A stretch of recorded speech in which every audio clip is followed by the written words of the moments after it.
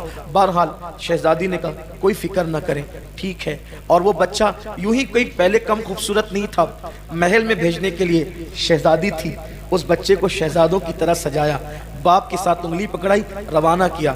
جیسے ہی محل میں پہنچا یہ بچہ, خوبصورت سے بچے کو بادشاہ نے اپنی گود میں اٹھایا. مزدور بھی بھیس بدل چکا تھا, مجھے پہچانا نہ جا سکے کہ چند سالوں پہلے رشتہ مانگنے آیا تھا اور شہزادی انتقال کر گئی تھی, پتہ نہیں کیا ہوگا. بھیس بدل لیا.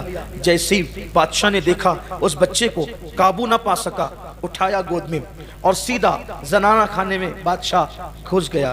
بادشاہ اس طرح نہیں جایا کرتے تھے زنانہ خانے میں, لیکن جیسی ملکہ کی نظر بادشاہ کے گود کے بچے پڑی, یہ مانوس جانا پہچانا چہرہ.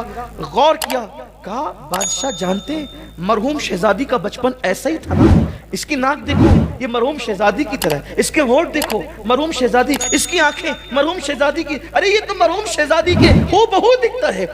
کس کا بچہ ہے؟ ارے وہ سامنے جو کٹیا میں مزدور رہتا ہے اسی کا بچہ ہے. یہ بچہ میری مرحوم شہزادی کی یاد دلاتا ہے, یہ میرے یہاں رہے گا, اب ہم اسے جانے نہیں دیں گے. بادشاہ نے کہا کہ بچے خریدے اور بیچے نہیں جاتے نا, تو پہلے اس کے ماں باپ سے پوچھنا پڑے گا. کوئی بات نہیں, غریب لوگ ہیں, ہم اپنے محل میں ان کو جگہ دے دیں گے, وہ ہمارے محل میں رہیں گے, ہم بچہ دیکھتے رہیں گے, تسلی ہوتی رہے گی. کسی کی گود خالی کرنا ہمارا مقصد نہیں, ان سے بات کرو. بادشاہ باہر آیا, کہا کہ ملکہ کی خواہش ہے کہ یہ بچہ محل میں رہے. مزدور نے جواب دیا بچے بیچنے کے لیے نہیں ہوتے. دیکھا قدرت کے انداز, کل یہ کھڑے تھے کسی بچی کو مانگنے کے لیے اور آج وہ کھڑے ان کے بچے کو مانگنے کے لیے. اسی کو دنیا کہتے ہیں, کما تدین تدان, اسی کو دنیا کہتے ہیں. بچے بیچنے کے لیے نہیں ہوتے. پھر ہم اپنی بیوی سے مشورہ کریں, یہ بچہ میرا اس کا مشترکہ بچہ ہے, ہم اپنی بیوی سے مشورہ کریں گے, بیوی جو کہے گی اس پہ عمل کریں گے. اچھا ایک کام کریں, آپ کی بیوی کو منانے کے لیے ہماری ملکہ آپ کی کٹیا میں آ جائے گی. آپ کی بیوی کو منانے کے لیے ہماری ملکہ آپ کی کٹیا میں آ جائے گی, وہ منا لے گی, منانا جانتی ہے وہ, میری ملکہ منانا جانتی ہے, منا لے گی. آپ یہاں کے رہنا, عیش میں رہو گے. اچھا ٹھیک ہے. چلا گیا بچے کو لے کر. ابھی یہ گھر پہنچا تھا, ادھر ملکہ نے کہا ڈولیاں تیار کی جائے. پورے کرو فر کے ساتھ سفر کرنے والی ملکاؤں نے فوراً کہا خواجہ سراؤں سے محل سے لے کر کٹیا تک کے قطار لگا دو اور ہمیں وہاں جلدی سے جلدی پہنچا دو. ڈولیاں اٹھی, لوگ کہنے لگے اچانک ملکہ کدھر جا رہی ہے؟ کسی نے کہا وہ مزدور کی کٹیا میں جا رہی ہے. کہا رے تعجب ہے, مزدور کی کٹیا میں؟ کہا ہاں, کوئی تعجب نہ کرو, جب سے شہزادی کا انتقال ہوا ہے ان لوگوں کو غریبوں سے پیار ہو گیا ہے, کٹیا میں جانے لگے, نیک ہو گئے, پرہیزگار ہو گئے, جا رہے ہوں گے کسی کٹیا میں دعا لینے کے لیے, کیوں تعجب کرتے ہو؟ بہرحال خواجہ سرا آگے بڑھتا ہے اور اس کے بعد مزدور کے گھر پہ دستک دیتا ہے. دروازہ کھولو, ملکہ تشریف لا رہی ہیں, آپ کی بیوی سے ملنے کے لیے تخلیہ کا موقع دو. جیسے ہی دروازہ کھولا گیا, سنا گیا, دوڑتے ہوئے مزدور نے کہا ملکہ آ رہی ہے, اب تو سارے راز کھل جائیں گے, اب تو شاید قدرت کو یہی منظور ہے. اور پھر ملکہ آ گئی.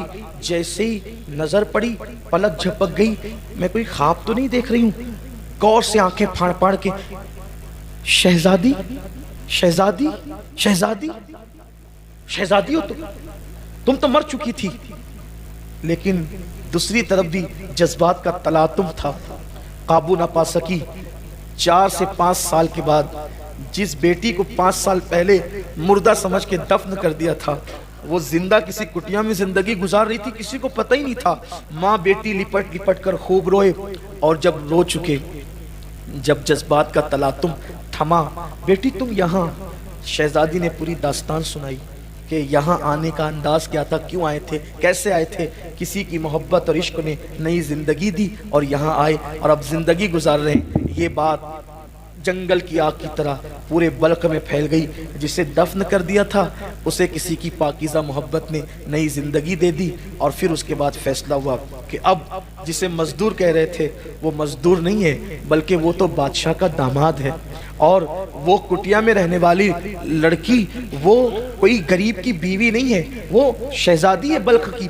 اس کے بعد اعلان ہو گیا اب کٹیا میں نہیں رہ سکیں گے، محل میں چلو، اور اس کے بعد کٹیا سے لے کر محل تک سپاہ کی قطار تھی۔ جو وزیر کل تک ڈانٹتے تھے وہ وزیر آج ہاتھ باندھ کر کے کھڑے تھے۔ محبتوں کو سلام ہے، پاکیزہ محبتوں کو، ان زانیوں کی نہیں، شرابیوں کی نہیں، آبرو لوٹنے والوں کی نہیں۔ اللہ اکبر، ہاتھ بن گئے لوگوں کے ہاتھ، جذبات کا تلاطم تھا۔ وقت کا بادشاہ، بلخ کا بادشاہ دروازے پہ کھڑا تھا استقبال کے لیے، کس کے؟ اس مزدور کے جو چند سال پہلے مزدور کہہ کے پکارا جا رہا تھا۔ اور اس کے بعد ایک گوگا تھا، شور تھا، دل رکھنے کو جگہ نہیں تھی، پورے بلخ کے اندر ایک شور تھا، ہنگامہ تھا۔ کیا ہوا کیا ہوا کیا ہوا؟ آخرکار پورے کر و فر کے ساتھ جب وہ مزدور اپنے بچے اور بیوی کے ساتھ محل میں داخل ہوتا ہے تو داخل ہونے کے بعد لوگ کہتے ہیں تم نے محبت کا حق ادا کیا، لیکن اس کی نگاہیں جھکتی ہے۔ اور اس کے بعد لوگ کہتے ہیں تم اب مزدور نہیں ہو، تم ولی عہد ہو، بلخ کے بادشاہ تم ہی ہو، بلخ کے بادشاہ تم ہی ہو، تخت تو تمہارے لیے، تاج تمہارے لیے۔ یہی احساس اس جوان کو ساری زندگی ستاتا رہا۔ ایک لڑکی سے خلوص دل کے ساتھ پاکیزہ محبت کی، مزدور سے بادشاہ بن گیا۔ اگر یہ محبت میں نے مدینے کے تاجدار کے ساتھ کی ہوتی تو مجھے کیا مقام نصیب ہو جاتے۔ پھر اس نے مدینے کے تاجدار سے محبت کی، لڑکی سے محبت کر کے، پاکیزہ محبت کر کے، پاپ والی نہیں، پاکیزہ محبت کر کے بلخ کا بادشاہ بنا مزدور۔ اور جب پھر اسی محبت نے آگے بڑھایا تو پھر مدینے والے سے محبت ہوئی، اور محبت ایسی ہوئی پھر وہی بلخ کا بادشاہ حضرت ابراہیم ابن ادھم کے نام سے جانے اور پہچانے، حضرت ابراہیم ابن ادھم کے نام سے جانے اور پہچانے گئے۔ پھر دنیا نے دیکھا ابراہیم ابن ادھم غریب نواز کے بھی پیروں کے پیر بنے، غوث پاک کے پیروں کے پیر بنے۔ اس واقعے کو علامہ ارشد القادری علیہ رحمٰن نے اپنی شورِ آفاق کتاب زلف و زنجیر کے اندر تحریر فرمایا، جس کا نیا نام لالہ زار ہے۔ میں نے اپنے الفاظ کے جامع میں اس کو بیان کیا ہے آج کے اس موقع پر، بس اس لیے اللہ میری قوم کو نفسانیت سے بچائے، خواہشات سے بچائے، اور اللہ ہمیں سچی محبتوں کی طرف بڑھنے کی توفیق عطا فرمائے۔ آؤ عہد کریں، اس سے پیار کریں جس سے محبت کرنے والا ابراہیم ابن ادھم بن گیا۔ ہم بھی اسی آقا سے محبت کریں، اللہ ان کا عشق ہمیں عطا فرمائے، اور یوں دعا کرے ایسا گما دے ان کی ولا میں خدا ہمیں ڈھونڈا کریں پر اپنی خبر کو